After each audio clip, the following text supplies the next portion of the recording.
శ్రీకాకుళం జిల్లా జలమూరు మండలము తిమడాము పోస్టు మా ఉన్న గ్రామము లింగన్నాయుడిపేట సౌరిగాము పంచాయతీ. అందుచేత మేము ఊరికి ఎరుకుల రామాయణము పాడుతుంటాము. ఇక్కడ కూడా మాకు పాడిస్తున్నారు, మరి అందుకు పాడుతామని అనుకుంటున్నాం. అమ్మ సోపనాదోళీనా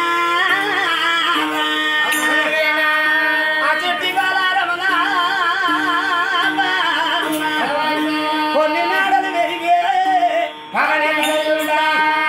ఆంజనేయుల స్వామికి లోకమాత ఎక్కడ కూడా కనిపించలే. లంకాపురంలో దొంగ రావణ బ్రహ్మ తీసుకో వెళ్ళిపోయాడు. ఏ పురములో ఉంచేసాడో ఏమిటో, కానీ ఆంజనేయుడు ఇంకెలాంటి వేళలు వెతుకుతున్నాడు. బొమ్మగారిలో మేడలే వెలిగినాడు.